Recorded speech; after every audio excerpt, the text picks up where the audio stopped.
Hello जी, खम्मा गणी, कैसे हैं आप सब लोग। ममता 19 ब्लॉग में आप सबका स्वागत है। अगर आप मेरे चैनल पर नए हैं तो मेरे चैनल को सब्सक्राइब कीजिए। फाइनली अब मैं सब काम से फ्री हो गई हूँ, पर मेरे को साबूदाने की खिचड़ी बनानी है क्योंकि आज मेरा व्रत है। तो मैंने सोचा आराम से बनाऊँगी, उससे पहले थोड़ा बातें आपसे कर लेती हूँ। तो मैं मंदिर गई तो वहाँ पैदल पैदल गई, पैदल पैदल आई। मैं बहुत थक गई। और सुबह भी मैं जैसे थोड़ा काम करती हूँ, बेडशीट वगैरह साफ़ करना, घर कंबल चादर रखना, घर का काम करना, तो मैं इतनी थक जाती हूँ, इतनी थक जाती हूँ कि कई बार मैं छोटा छोटा काम थोड़ी देर लेटती हूँ फिर करती हूँ, थोड़ी देर लेटती हूँ फिर करती हूँ। किचन में भी मैं कोई चीज़ कभी बगाड़ देती हूँ, फिर थोड़ा सा लेट जाती हूँ, फिर आगे करती हूँ। मतलब मैं नॉर्मल नहीं रह पाती हूँ आप लोगों की तरह। और मेरा चेहरा भी कभी एक जैसा नहीं रहेगा। आप जैसे डायलिसिस मैंने पानी पे कंट्रोल कर रखा है, तो मेरे बहुत ज़्यादा स्वेलिंग नहीं आई है। पर मैं जिस दिन या 2-3 दिन में ज़्यादा पानी पी लेती हूँ तो मेरा पूरा चेहरा सूज जाता है। और हाथ तो देख लीजिए आप, मेरा हाथ तो बिल्कुल चेंज है दोनों हाथों में से। और ये देखिए फिस्टूला बना हुआ है मेरे हाथों में। तो ये इस तरीके से है मेरा पूरा हाथ।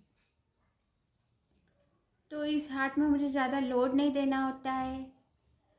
इस हाथ को मेरे को बहुत संभाल के रखना होता है। तो ये बिल्कुल अलग ही होता है। और हर कभी स्वेलिंग बहुत ज़्यादा आ जाती है इसमें। और सुबह से मैं दवाइयाँ खाती हूँ, मतलब सुबह खाली पेट से रात को सोने तक नींद की गोली लेके सोती हूँ मैं, क्योंकि मुझे काफ़ी रेस्ट मतलब चाहिए होता है। और मैं आदी हो गई हूँ उन चीज़ों की।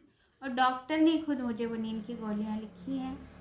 अभी मेरा ब्लड प्रेशर नॉर्मल है, तो बहुत ज़्यादा मुझे अभी तकलीफ़ नहीं है।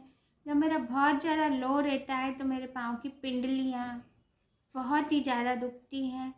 पूरे शरीर में बॉडी पेन होता रहता है और चक्कर आते रहते हैं। और बहुत ज़्यादा जब हाई होता है तो मेरा सर इतना दुखता है, इतना दुखता है कि ऐसा लगता है फट जाएगा। तो उसमें भी मुझे मेडिसिन चलती हैं, फिर उन मेडिसिन से मुझे आराम भी पड़ जाता है। पर कभी कभी इतनी वॉमिटिंग होती है हाई ब्लड प्रेशर में कि जब तक वो होती ही रहती है। और जब बिल्कुल मैं काफ़ी समय बाद ठीक होती हूँ तब फिर मुझे गोलियाँ खा कर, क्योंकि जो मेडिसिन मैं खाऊंगी वो भी वॉमिटिंग में निकल जाती है, फिर खाऊंगी फिर निकल जाती है। तो भगवान ही जब मेरे को आराम देता है तभी मैं आराम कर पाती हूँ। इस तरीके से मुझे 11 साल हो गए हैं डायलिसिस होते होते। इस बीमारी से मैं काफ़ी समय से लड़ रही हूँ, पर फिर भी मैं चाहती हूँ मैं जीऊँ जब तक सब कुछ करूँ जो भी करना चाहती हूँ। मैं गाड़ी भी चलाऊँ, मैं खाना भी बनाऊँ, मैं घर भी संभालूँ। पर जब कभी इतनी ख़राब तबीयत रहती है तो मैं उठ भी नहीं पाती और मेरा मन भी नहीं करता उठने का बिल्कुल भी। तो फिर मेरा फैमिली सपोर्ट बहुत अच्छा है। मेरे हस्बैंड मुझसे कभी नहीं कहते हैं कि ममता उठो और ये करो। वो समझ जाते हैं कि आज इसकी तबीयत ठीक नहीं है। ना ही मेरा बेटा कहता है मुझसे। फिर भी बाबू का जैसे तैसे करके टिफ़िन बना देती हूँ। और कभी टिफ़िन नहीं बनाऊँ तो कुछ ऐसे स्नैक्स रख देती हूँ जो वो स्कूल ले जाए।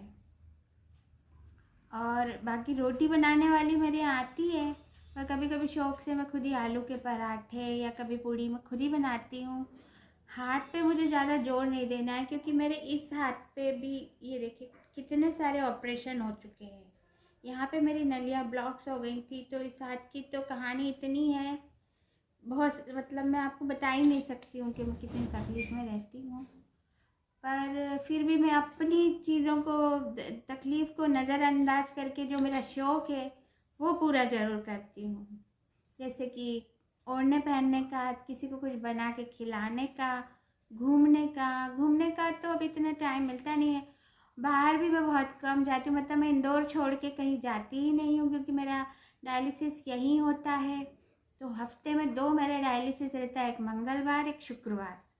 तो मंगलवार को अगर मैं डायलिसिस करवाऊँ तो बुधवार और गुरुवार शुक्रवार को मेरा फिर डायलिसिस है। तो मैं एक दिन में आना और जाना वापस करना है मुझे, क्योंकि मुझे कहीं जाना है या नहीं जाना है डायलिसिस पे, तो मुझे जाना ही है। तो क्योंकि उसी से मेरी लाइफ है और मैंने इतने साल निकाल लिए हैं, और हो सकता है क्या पता कितने और निकालूं, पर मैं इस बात पे ध्यान नहीं रखती हूँ कि मुझे काफ़ी जीना है। नहीं, जितना मैं जीऊँ मैं उतना ही जीऊँ जितना मैं हाथ पैर से काम कर सकूँ, चल सकूँ, किसी पे बोझ ना बनूँ। कि लोग मुझसे परेशान हो जाएं कि अरे ये अभी तक है। मतलब मैं उतना ही जीऊँ जितना मैं कर सकती हूँ। मैं अपने जीवन के लिए बहुत ज़्यादा प्रेयर कभी नहीं करती हूँ। मैं कभी भगवान से ये नहीं करती हूँ कि मेरी उम्र बढ़ाए। जो मेरे से जुड़े हैं, मेरे परिवार वाले, मेरे रिश्तेदार, वो स्वस्थ रहें, और उनकी बीमारियाँ भी अगर कुछ हो तो वो मुझे लग जाए, क्योंकि मैं इतनी चीज़ों से सर्वाइव कर रही हूँ तो मैं शायद वो भी कर लूँ, मगर मेरे परिवार वाले सब अच्छे रहें, बस यही मैं दुआ करती हूँ। और डायलिसिस किडनी ख़राब होने के बाद, दोनों फेल होने के बाद मेरे को बहुत ब्लड चढ़ा, ब्लड क्लॉट्स हो गए थे, तो ब्लड ख़राब होने के कारण, और उसके बाद भी कई बार ब्लड की कमी हो जाती है। तो ब्लड चढ़ाने से मुझे हेपेटाइटिस सी भी हो गया, जिसका भी कोई इलाज नहीं है। तो उससे मेरा लीवर ख़राब हो चुका है, तो वो लीवर में वायरस लग गया है, तो मेरे लीवर में भी खराबी है, किडनी दोनों है नहीं है। तो वो भी मुझे, खैर मैं इन बातों पे ध्यान ही नहीं देती हूँ कि जो हो गया सो हो गया। अब आप इस बात को लेके बैठे नहीं रह सकते हैं, फिर आप अपने लाइफ में आगे ही बढ़िए। तो मैं आपको यही सलाह दूंगी कि और कोई भी है जो इस बीमारी से ग्रसित है, तो वो अपने लाइफ में आगे बढ़िए और सोचिए कि चलिए कोई बात नहीं, किडनी नहीं है, लीवर नहीं है, पर आपके दोनों हाथ और दोनों पाँव आपके पास हैं। बहुत से ऐसे व्यक्ति होते हैं जिनके दो हाथ ही नहीं होते हैं, दो पाँव ही नहीं होते हैं, तो वो दूसरों पे ही आश्रित रहते हैं। तो अपन कम से कम चल के अपना डायलिसिस करा के जाके आ सकते हैं। तो मैं यही कहूँगी कि हमेशा थिंक पॉजिटिव,